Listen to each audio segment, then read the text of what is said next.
সুপ্রিয় দর্শক মণ্ডলী, আসসালামু আলাইকুম। দেশে এবং দেশের বাহিরে যে যেখান থেকে শুনছেন, আশা করি ভালো আছেন, সুস্থ আছেন, নিরাপদে আছেন। আমি advocate Mohammad Belayet Hossain, Bangladesh supreme court. Viewers, আজকে দুর্দান্ত একটি টপিক নিয়ে আপনাদের সামনে হাজির হয়েছি। টপিকটি হলো ফিনান্সিয়াল এফিডেভিট বা স্পন্সরশিপ এফিডেভিট কিভাবে তৈরি করবেন।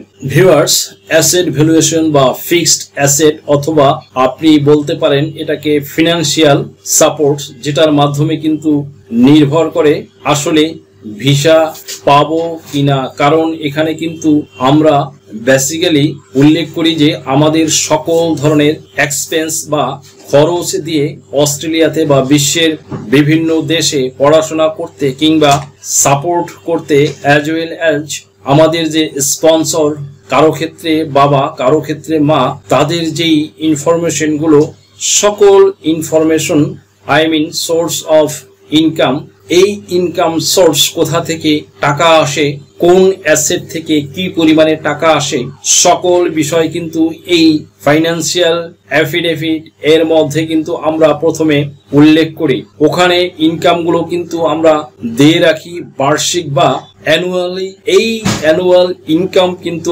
আমরা আবার ধরুন অস্ট্রেলিয়া গেলে অস্ট্রেলিয়ার ডলারে কনভার্ট করি, ইতালিতে গেলে ইউরোপে কনভার্ট করি। এভাবে কনভার্ট করে আমরা অস্ট্রেলিয়ান ইমিগ্রান্টকে বুঝাই যে this is the amount my father is all earn every year and I am capable my living expenses and tuition fee after coming in year। এখন কথা বলা যাক ফিনান্সিয়াল এফিডেভিট এর মধ্যে কি কি থাকে।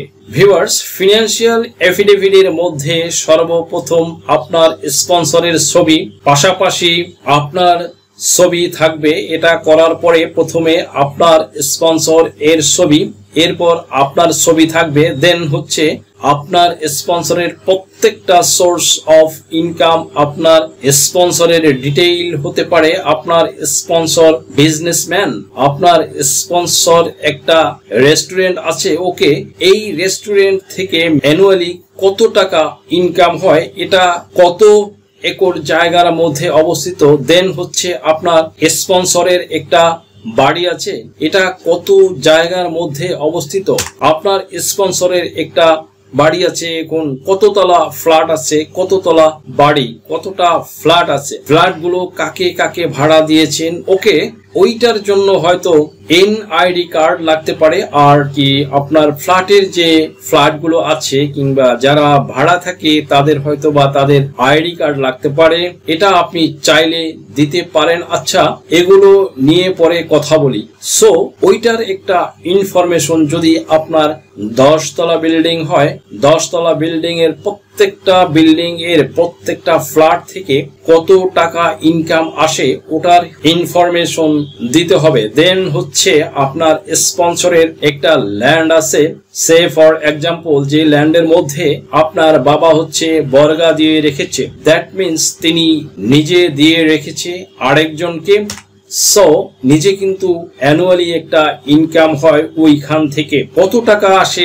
আর একটা বিষয় হচ্ছে আপনার ধরেন সেফর একটা আদার্স ইনকাম সোর্স রয়েছে, ওখান থেকে কত টাকা আসে। সব ইনকাম সোর্সের যে অ্যামাউন্ট সবগুলোই কিন্তু 1/1 ফ্রিকোয়েন্স আকারে কিন্তু এই ফাইন্যান্সিয়াল অ্যাফিডেভিট বা এই ফাইন্যান্সিয়াল যে বা স্পন্সরশিপ অ্যাফিডেভিট বা সেলফ এফিডেভিট বা অ্যাসেট ভ্যালুয়েশন একজন বিজ্ঞ আইনজীবীর মাধ্যমে করে দিতে হবে বা উল্লেখ করে দিবে। This is the important thing. আপনার বাবার 4টা ইনকাম সোর্স আছে, হ্যাঁ, যেমন সে ফর এক্সাম্পল দোকান রয়েছে, রেস্টুরেন্ট রয়েছে, বাড়ি ও ল্যান্ড লিস্ট, সব কিছু মিলিয়ে ধরেন 8টা ইনকাম সোর্স আছে। এই 8টা ইনকাম সোর্সের আবার 8টা ফিক্সড অ্যাসেট আপনাকে ইভালুয়েট করতে হবে। ধরুন এখন ফিক্সডটা কিভাবে ইভালুয়েট করবেন, বাবার যেই বাড়িটা, এই বাড়ির মধ্যে ধরেন আপনার 10 তলা বিল্ডিং, 10 তলা বিল্ডিং এ 10টা ফ্যামিলি থাকে, তো ধরলাম একটা করে এই 10টা ফ্যামিলির ইনফরমেশন লাগবে। 10টা ফ্যামিলির কোন কোন ফ্যামিলিটা কোথা থেকে এসেছে, তাদের এনআইডি কার্ডটা আপনি পারলে দিয়ে দিবেন, অ্যাটাচ করে ট্রান্সলেট করে দিলে আরো ভালো হয়। দেন কে কত টাকা করে দেয় ওটার একটা অ্যানুয়াল ইনকাম আপনাকে বের করতে হবে।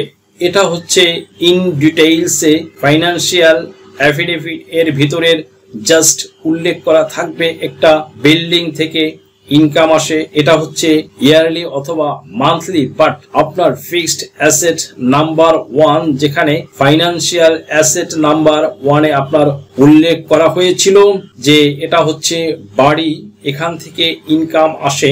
আর নাম্বার 1 এ যেটা ইন ডিটেইলস ইলাবোরেট করবে who are the renters, okay, rental পিপলরা কারা তাদের ফুল ইনফরমেশন দেওয়া থাকবে। ওইখানে কত একর জায়গার মধ্যে সেই বাড়িটা অবস্থিত, এটা বিক্রি করলে কত টাকা আসবে, ওই সকল ইনফরমেশন কিন্তু মোটামুটি এই ফিক্সড অ্যাসেটের মধ্যে কিন্তু দেওয়া থাকবে। So this is the crucial part. আমি যেটা মনে করি এখানে যত ভালো করে আপনি সবকিছু উল্লেখ করতে পারবেন তত ভালো করে কিন্তু আপনি একটা কনফিডেন্স গেইন করবেন যে ঠিক আছে আমি ভিসাটা পাবো, কারণ আমি তো সুন্দর করে সবকিছু উল্লেখ করেছি। আর সবকিছুই কিন্তু হতে হবে ইংলিশে ট্রান্সলেশন, এটা আপনি করতে পারবেন না। সেটা হচ্ছে আপনাকে একটা আইনজীবী ধরতে হবে, লয়ার বা অ্যাডভোকেট। ডিটেইলস ইনফরমেশন পেতে হলে বা আপনার অ্যাফিডেভিটটি নিখুঁত এবং সুন্দর সাবলীল নির্ভুলভাবে করতে হলে একজন আইনজীবী ধরতে হবে, ওই আইনজীবীর সাথে কথা বলতে হবে। বিস্তারিত আপনার কোনো কিছু না থাকলে হয়তোবা লয়ার যেটা আপনাকে পরামর্শ দিয়ে সুন্দর মতো করে দেবে।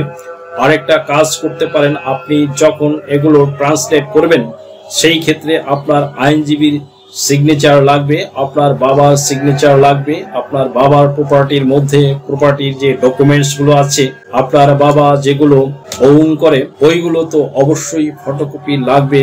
A4 সাইজের ফটোকপি করার পরেও ওইগুলো সবগুলোর মধ্যে আপনার বাবার সিগনেচার লাগবে, এত তারিখে এই ধরনের ডকুমেন্টস গুলোতে সাইন করেছে।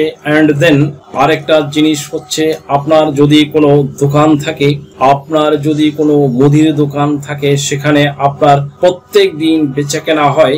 এই গ্রোসারি শপ যখন আপনার প্রত্যেক দিন বেচাকেনা হয় ডেফিনেটলি আপনি তার জন্য মেমো দেন। তো আপনি চাইলে মেমো যুক্ত করতে পারেন। আপনি ধরেন সে ফর এক্সাম্পল আজকে 30,000 টাকা বিক্রি করলেন, একটা মেমো দেন, 50 কেজি চাল, 20 কেজি ডাল, কাইন্ড অফ লাইক দ্যাট একটা মেমো ক্রিয়েট করেন।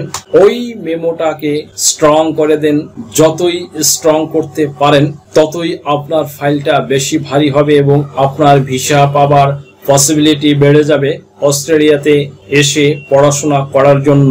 ওকে, সো ল্যান্ড এর ব্যাপারে তো বললাম, বাট স্টেটমেন্ট, ব্যাংক স্টেটমেন্ট কিন্তু এখানে একটা ব্যাপার আছে। আপনার যে ব্যাংকের ডিপোজিটটা আছে এফডিআর হিসেবে কিংবা কারেন্ট অ্যাকাউন্ট হিসেবে কিংবা আদার্স যেভাবে বলেন সেভিংস, ওই টাকাটা কোথা থেকে এসেছে ওই জিনিসগুলো কিন্তু আমরা ফিক্সড অ্যাসেট আছে সেখান থেকে কিন্তু আমরা এগুলো উল্লেখ করে থাকি যে এই হচ্ছে ফিক্সড অ্যাসেট, এখান থেকে এই টাকাটা আসে, এই টাকাটা হচ্ছে ব্যাংকে যায়, এই টাকাটা হচ্ছে এইখানে আসে, এই টাকাটা আমাদের নিজেদের খরচের জন্য। সো এটাও কিন্তু একটা ক্রুশিয়াল পার্ট। ট্যাক্সের ব্যাপারে আছে, ট্যাক্স রিটার্ন তো অবশ্যই লাগবে। সো এগুলো নিয়ে আমি বিস্তারিত অন্য একটা টপিকে কথা বলবো, বাট এই জিনিসটা মনে রাখবেন, ফিনান্সিয়াল অ্যাফিডেভিটটা কিন্তু আপনি যত সুন্দর করে গুছিয়ে লিখতে পারবেন ততই ভালো।